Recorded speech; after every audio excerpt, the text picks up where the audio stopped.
All in Sports Network. We love sports. It is Wednesday, December 12th, and this is your daily fix for all things Texas Longhorns right here on All In Horns, brought to you by Rogue Sports Network. I am Tanner Carlson. That is Jake Jimerson, and today we have a fun-filled episode for you really throughout the rest of the week. We're kind of taking the college football playoff approach in terms of we're not really going to get started into the heavy hitting stuff until next week, so we're going to give out some postseason awards right here. The All In Horn Awards are going to be live tonight or today's episode, whenever you're listening to this episode. We are going to talk about the schedule release that was announced last night, and as well as any transfer portal updates, a couple of big names popping into the portal, and some just around the country. And then obviously we'll update you on the Texas portal as well, as that number has gotten up to 8 since we last spoke to you about the transfer portal. So Jake, we'll go ahead and just give a quick update on that while we're on the topic. Someone that you were pretty excited about in terms of the future and where his progression was kind of headed has decided to hit the transfer portal. That is defensive lineman Sydir Mitchell. Yeah, that's the first one where it was kind of like a, damn it, I didn't want him to go, but you knew it was a possibility with what transpired in midseason. And it was nice to see him get back on the field, but clearly, if Texas is just letting a guy walk, especially in this first transfer portal window, I think that tells you a lot. That's not saying anything bad. I mean, you have Aaron Bryant who's leaving as well. And he had, if you go on his Twitter account or X account, and you look, he had actually a really nice post just talking about how much he liked Kenny Baker, how much he liked the Texas program, but he just felt he had better opportunities to play, is kind of what you can get the gist of if he goes elsewhere. And so the fact that this coaching staff, from all I've read from insider sources, are not panicked, we're really worried about who's left, tells me they probably have a pretty good plan in place to be aggressive, especially on the defensive line. But Sydir Mitchell's unfortunate because I was hoping he could develop into a rotational player next year. But I think he wants to be a starter, and just quite frankly, there's a 0% chance he would start next year unless he lost a lot of weight, got into better playing shape, and being able to play, more than 1 or 2 snaps at a time, which is just not something that's happened while he's at Texas. Apparently, there was murmurs of him transferring as soon as he got on campus last year. He's from New Jersey. I don't know if it's a homesickness thing, what it is. We'll maybe get a better idea when he transfers. But Texas can be very thin at defensive line next year. As of right now, that will change. I wouldn't be hitting the panic button right now. I'm certainly not. But right now, they have 2 scholarship players that are on the team right now that will still be on the team next year as a defensive line. And then obviously the 3 very talented freshmen coming in. But I imagine they're going to take at a minimum 3 defensive tackles out of the portal. I would lean that they're probably going to take 4 and try to get at least 2 that could potentially be starters. Yeah, Tia Savea, the senior defensive lineman, also entering the transfer portal. He's only got 1 more year of eligibility left anyway, so we'll see where he is going to end up. And then the junior defensive back, Javion Cole, also hitting the portal today. So 3 more additions. Now, Jake, from what my understanding is these numbers are fairly low, at least across the country, even within the conference. I think Kentucky is pushing almost 20 guys in the portal already. I think Texas A&M has like 16 or 17 guys in the portal already. Up to 22. OU's in the 20s. LSU also not looking great. And so in terms of now, yes, their seasons are over. So their players are having a max exodus of whether or not they want to play or not. Texas is still, obviously, their season's still alive and well. And read today that when the team's season ends, the players have 5 days following the end of the season. So Texas, that really hasn't even opened up for Texas yet. And for these other teams, it has opened essentially. And so there's a little bit of a difference in terms of the timing of these portal announcements. And I'm sure we'll have an influx of guys following Texas's season, whether that's ending in a win of a national championship or ending in whatever loss in the college football playoffs. But again, just kind of those are little things just to kind of keep in mind as we move forward with these announcements and stuff. I imagine the average amount of transfers you're going to see out of a school like Texas, some of these top end of the power conferences is going to be in the teens. I mean, it's just what's going to happen. You're going to have younger guys that come in out of high school, think they're going to be playing within the first 2 years, and then maybe their development curve is going to be a little bit longer. And then they're going to go, to those more mid-tier power programs or less, so that they can start right away, which nothing against them. I don't mean that in a derogatory or negative way, but that is just how college football works now. And I'm sure you're going to see a handful more of Longhorns hit the portal as their season ends. And as the second portal window opens, there's the spring portal. So there's going to be, they haven't had their ending meetings yet, their end of season meetings yet, which is when kind of the coaches will tell certain guys, not necessarily you have to transfer, but just like, hey you're probably not going to be playing anytime soon. It might benefit you if you want to see the field sooner to look elsewhere. Yeah. And so, and I think, Jake, we need to have a conversation, you and I, on air about how we feel about the transfer portal. That's for a conversation for another day. We don't need to get into that right now. The transfer portal is what it is right now. Do I think that it's going to look this way 5, 6, 7, 8, 9, 10 years down the road? I don't really think so. I think things are actually going to start simmering down. I think there are probably going to be more regulations put in place. I think these programs are going to start protecting their players a little bit more in terms of the vultures that are sports agents out there. Jay Norvell came out with a very good press conference. I thought his answer was very transparent.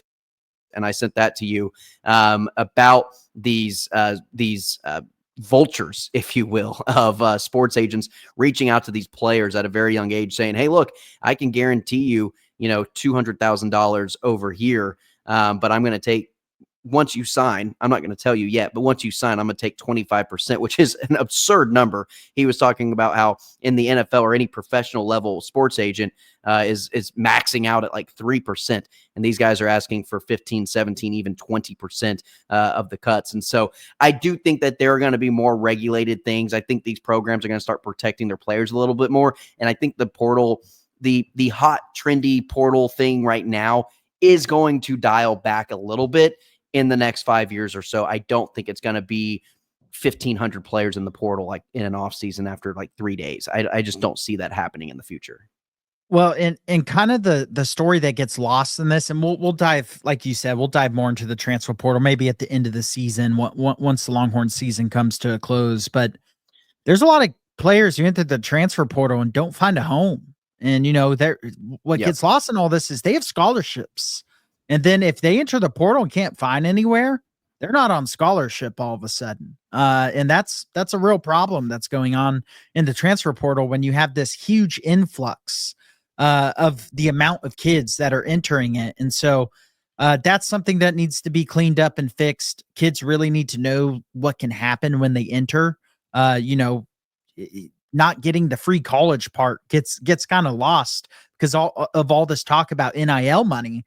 But that's important for some of these kids that don't end up finding a home right away. And then at what point do players, if they're getting paid from the school now with revenue sharing and then all the NIL deals, at what point are they going to be contractually obligated to stay at a school for X amount of years when they sign out of high school? Right. I feel like that's probably something that maybe needs to happen. That's going to be the next thing we can dive into later on, because we could get into a debate about that, but that's just kind of a high level view of some of my initial thoughts on it. All right, Jake, let's go ahead, jump into the news that was released last night, and that is the Texas Longhorns schedule. Nothing of surprise here. What's not on your graphic right there are the non-conference schedules. Texas will start the season off August 30th on the road in Columbus, Ohio, at Ohio State. That'll be the big circle on everybody's off-season week one must watch list. That'll probably be College Game Day, to be 100% honest with you.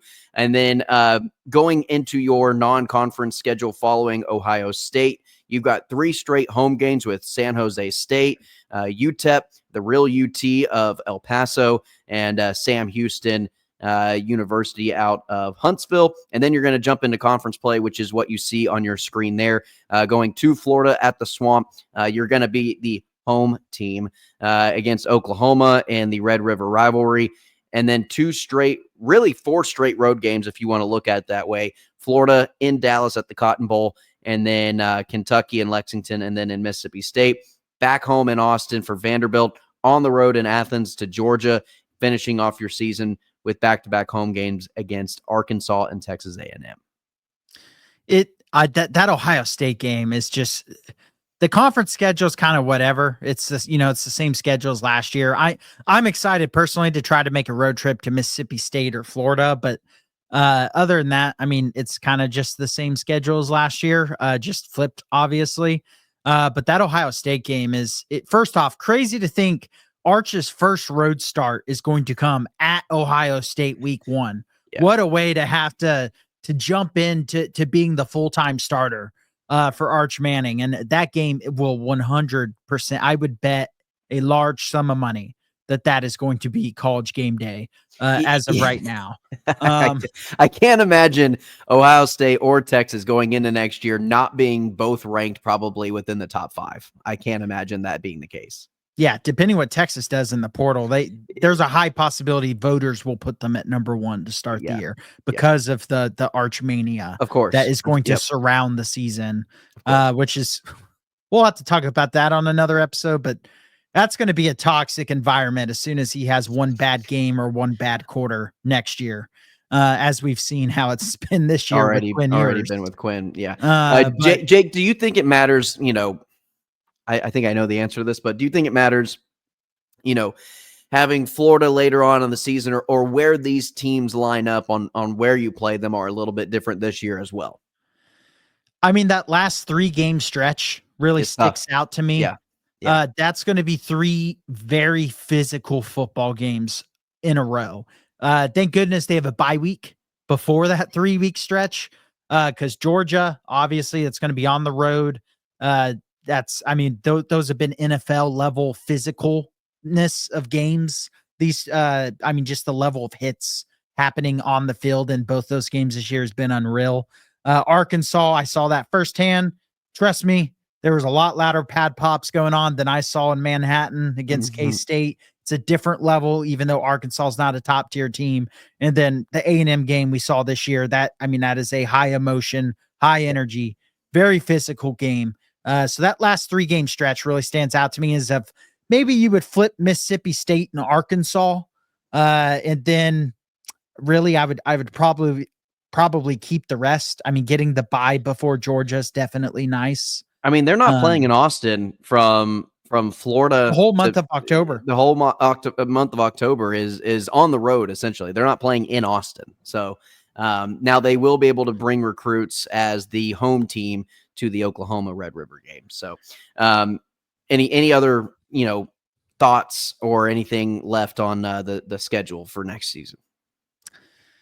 Or you want to move on?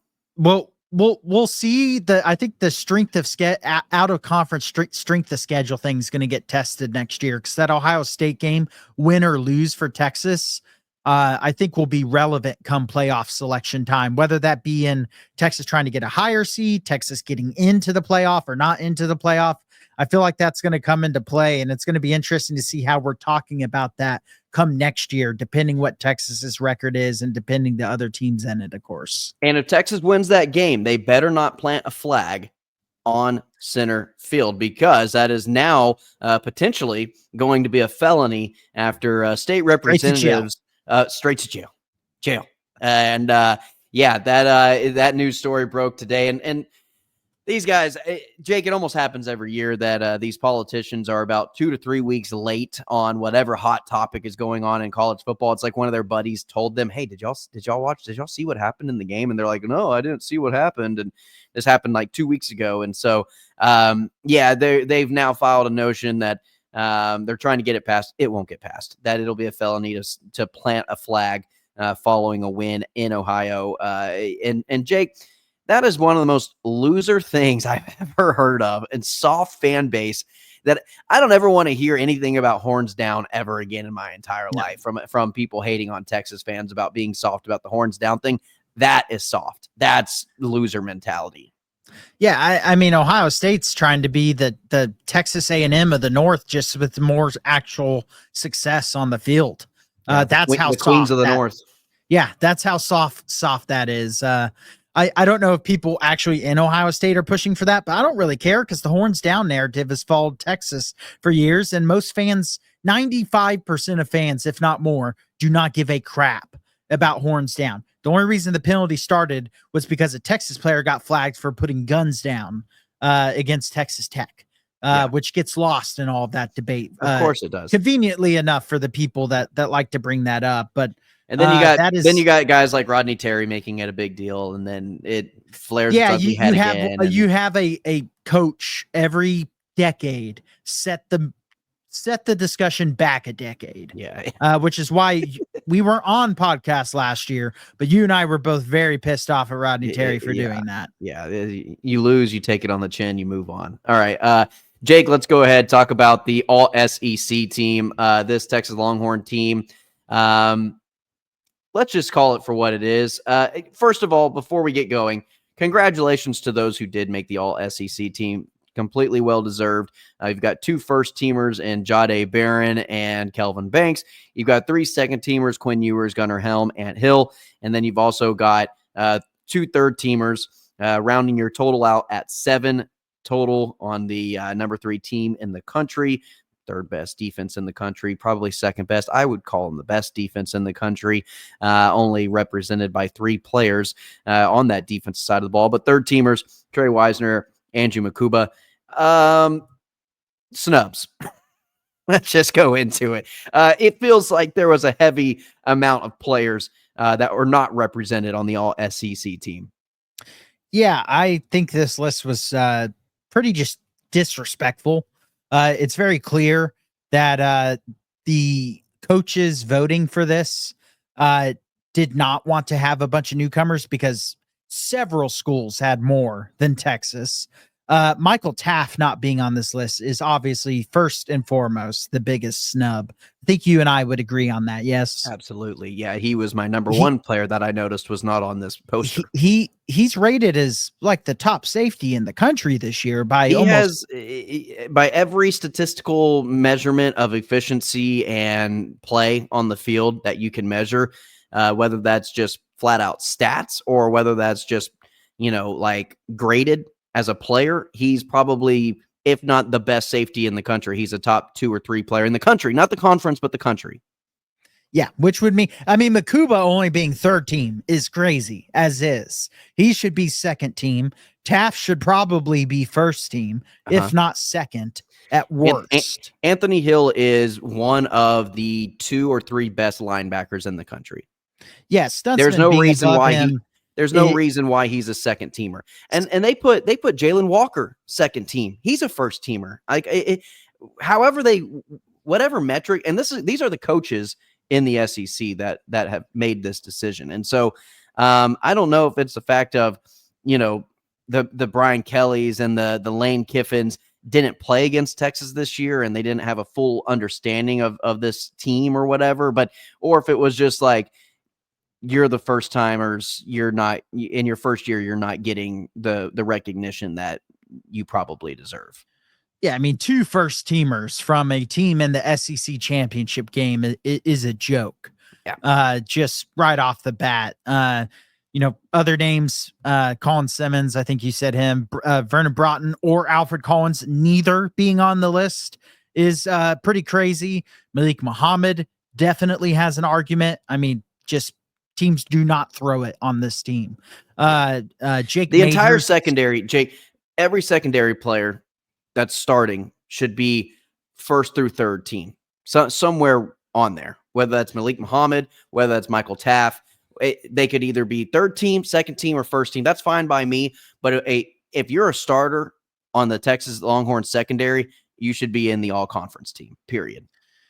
And Jake Majors should be somewhere on here. Absolutely. He may not be an all-star center, but he's a damn good center. He should at and least consistent. be he should at least be third team, a minimum. Yeah, I mean, I would put him 13. I'd need to dive more into the other centers, but just right off the bat, I definitely, I mean, he would be third team without a doubt. And then Matthew Golden not being on here. Matthew Golden had better stats than Luther Burden. I don't understand what we're doing here, putting a Danny Stutzman in the first team based off this season. This isn't last year. He was a better player last year than he was this year. Jake, how much of that do you think goes into it of this player as a whole is a good player, has put up a good career. He has a bigger, better name, more recognizable name, going to be maybe a better draft, stock guy. I don't know, because Anthony Hill, to me, since day one, has been one of the best linebackers in the country and is going to be a first-round linebacker whenever his time comes to go enter into the NFL draft. So I'm not 100% sure as to how the decisions are made, but I don't know. It's like Caleb Downs being named a finalist for the Jim Thorpe Award over Michael Taft. Like, if you look at their stats, if you look at the way they played, Michael Taft outplayed Caleb Downs in every aspect of the word, but Caleb Downs has the household name. Yeah, I mean, name plays into these awards. That's just how it works. It works like that in high school. Yeah. I mean, if you got more stars, it doesn't matter about your stats so much, and that still plays into this. I mean, I know Anthony Hill's a 5-star guy, but he still got second team at the end of the day, and that's pretty good in a conference that by far and away has the most draft picks every year. Yeah, and he'll be by far and next year, Anthony Hill could have a worse statistical year and he would probably be first team. And it would be the same thing where it's his name recognition would get him. I'm not saying that's what will happen, just for the sake of the argument, but it could bringing that up. But yeah, I mean, Texas having as few of guys on this list as they did. And I know it's the SEC and all this and that, but there's absolutely at least 3 of those guys we mentioned should have been on there. Really more. But at minimum, at least 3 more Texas guys should have been on these lists. But at the end of the day, is that a bad thing to put a chip on a lot of these players' shoulders going into the playoffs? Nope. For what are not meaningless awards, because they do matter to the players. They do matter, for throwing on their letter jacket, putting on their resume for the draft. But for fans, it doesn't matter. And for Michael Taft to be a little extra pissed off for the offensive line is going to be definitely a little extra pissed off with only one of them making it. I do like that aspect of it for the Longhorns. Yeah. Bum, bum, bum, bum, bum, bum. I don't know if that's an award show song or not, but it is time. Put some on my soundboard. Yeah, you could have something on your soundboard. All in horns. It's an applause. There we go. Okay, it was cutting out a little bit. I think you had peaked. Yeah, sorry. I think the volume peaked out a little bit because I was like, "What in the world is that?" And it sounded like it was supposed to be an applause. I apologize to the listeners ahead of time. You can, if you want to, turn it down a notch, and then every time we announce a winner, and you want to play that, go for it, Jake. I'm going to leave that up to you. But anyway, Jake, our first award for the All in Horns 2024 first annual season award for biggest surprise. And Jake, we'll let you go ahead, and this award goes to one offensive and defensive player. If you want to go ahead and award your biggest surprise for the offense and defense.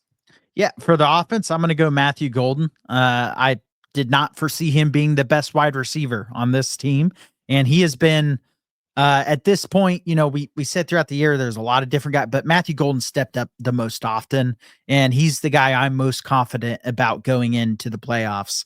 I think everyone thought Isaiah Bond was going to be that, especially after the first month of the season. He is probably the guy I'm least confident in now with his just piss poor effort. That could also be a biggest surprise. Georgia.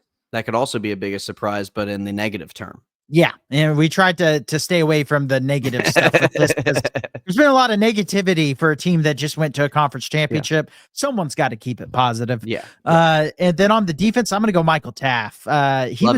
He was just an average starter last year. He was just a guy back there that you could trust, and that was it. Now he's a superstar this year with the level of play that he has put on the field.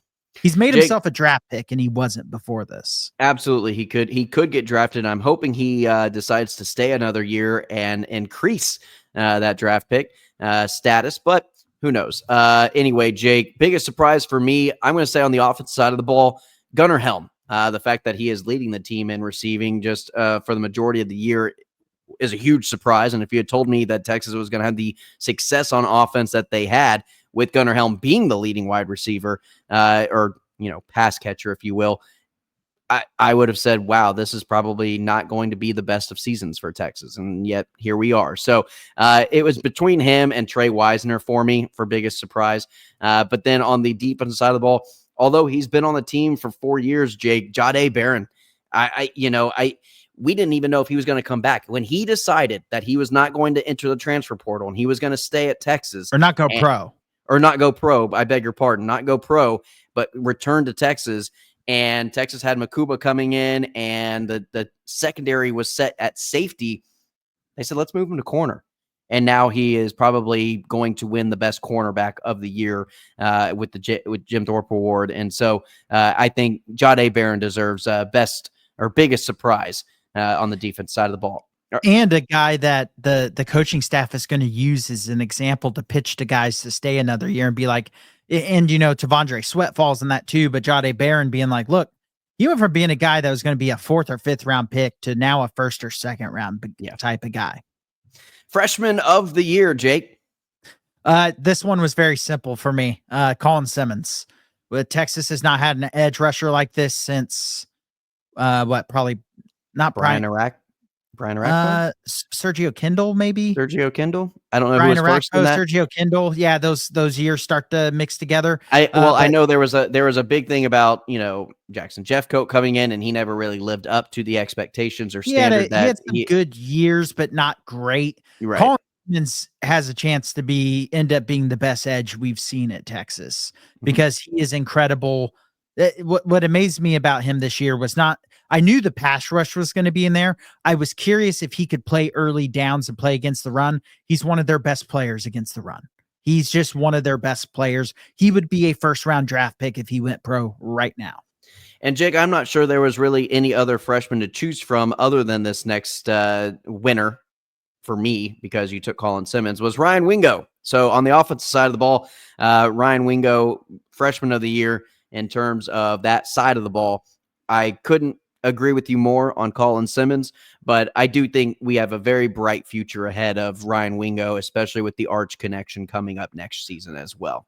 Him and DeAndre Moore are going to be very fun, special next year with, very fun with Arch. And going into next season, just real quickly, going into next season with a more familiar wide receiver core than we did going into this season in terms of familiarity with the quarterback. All right. I wish I had highlights to show everybody on this, but your play of the year. Yeah, I think everyone can guess which 2 plays we're going to go with here, or a lot of people will at least. Mine's going to be the Bolden fumble recovery in the end zone against OU.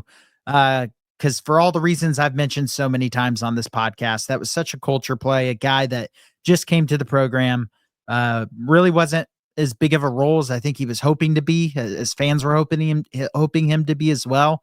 For him to make that play, he'll be remembered forever as a Longhorn because of that one singular play. And Jake, for me, it's got to be the Ethan Burke 4th and goal, goal line stand against Texas A&M to essentially end Texas A&M's season, in a sense. And so, I think that is a pretty obvious one.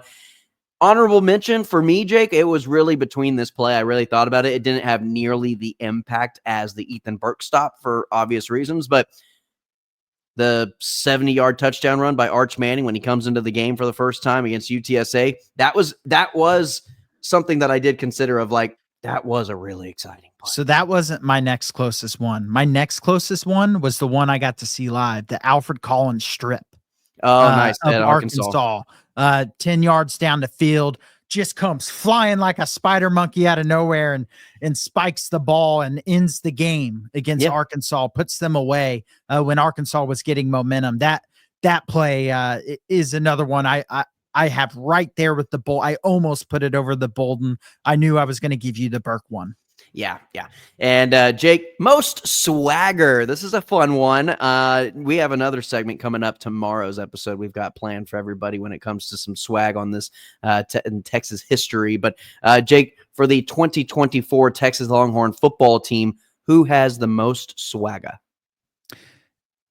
Yeah, the wrong one's written on the sheet for me, but on offense, I'm going to go with Arch Manning. Do you have a defensive guy? Because all I saw on there was